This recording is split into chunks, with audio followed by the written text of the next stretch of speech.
What's up guys? Welcome to episode 4 of the Basics series. Today I'm going to show you how to make a simple loaf of bread using yeast. Let's get into it. Alright, we're going to begin by adding 500 grams of all-purpose flour to a large tub, and 360 grams of water that's between 90 and 96 degrees Fahrenheit. This is going to help the yeast bloom later on in the process.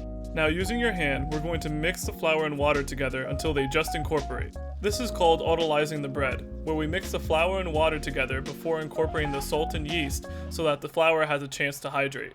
The dough is definitely going to stick to your hands during this process, so just scrape it off and add it back to the tub. Next we're going to cover the tub and let it rest for 30 minutes. After 30 minutes, sprinkle 11 grams of fine sea salt and 2 grams of yeast evenly over the top of the dough. Lightly wet your hands in some warm water so the dough doesn't stick, and then we're going to use the fold and pincer method to fully enclose and disperse the salt and yeast throughout the dough.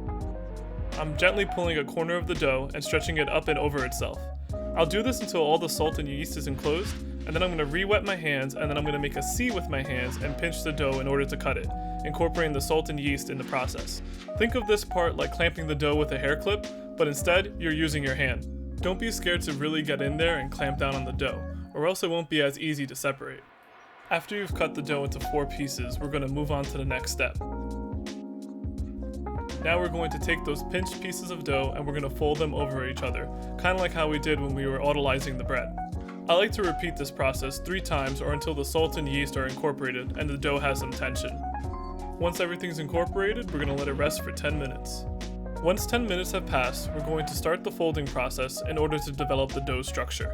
Same as before, we're going to grab a corner of the dough and gently stretch and fold it over itself. You don't want to stretch it too far or else it will tear, messing up the gluten structure. You'll start to feel some tension in the dough after a few folds.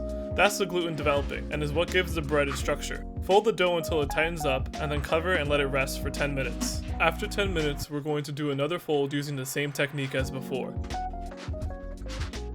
Once the dough is tightened up like this, we're going to let it rest for 50 minutes and then do one last fold. After 3 sets of folds, we're going to cover the dough and let it ferment for about 5 hours or until it has tripled in size. Using a piece of tape and a marker, draw a line at the dough's beginning height so you can gauge its progress as it proofs. Now we're going to cover the tub and let it proof for about 5 hours until it has tripled in size. Once the dough is ready, it's going to look super bubbly as the gas is trying to escape from the dough. Now we're going to gently work it out of the tub and onto a well-floured work surface. Using the same technique as before, we're going to pull and fold the dough to shape it into a kind of circular dough ball. Be as gentle as possible during this process so you don't tear the dough or release too much of the gas trapped inside. To make this process as easy as possible, make sure your hands are well floured and you're working in swift, precise motions so that the dough doesn't have a chance to stick. During this process, you'll see me rotate the dough a couple of times.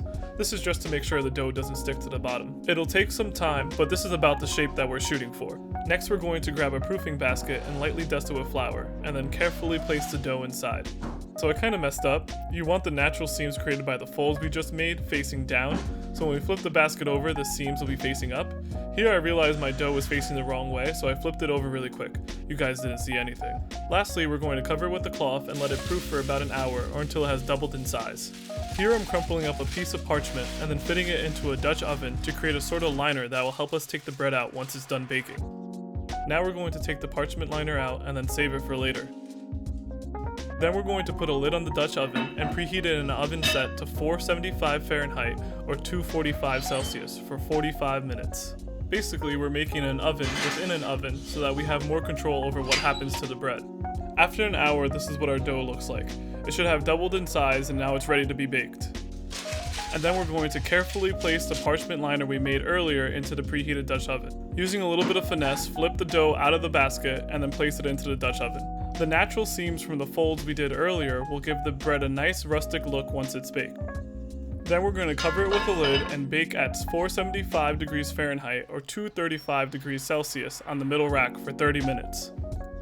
After 30 minutes, we're going to uncover and bake for an additional 20 minutes so that the top gets a chance to brown.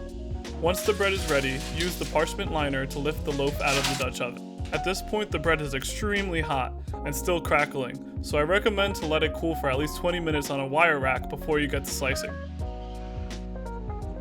Once cooled, you'll have a beautifully crusty loaf of white bread, perfect for sandwiches, toast, or honestly just enjoying with some butter.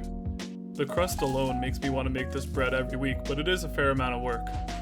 Once you cut into it, the bread should look like this. This is called the crumb, and ours is about a medium-sized crumb. Usually store-bought white bread has a smaller crumb compared to more artisanal breads like this, they usually have a medium crumb. This is one of my favorite bread recipes, as all those little nooks and crannies are perfect for catching any spread that you choose to put on it. Alright, let's see how it came out. Hold on, I gotta get some butter because this is amazing. I highly recommend you give this recipe a shot, and if you have any questions, let me know down in the comments.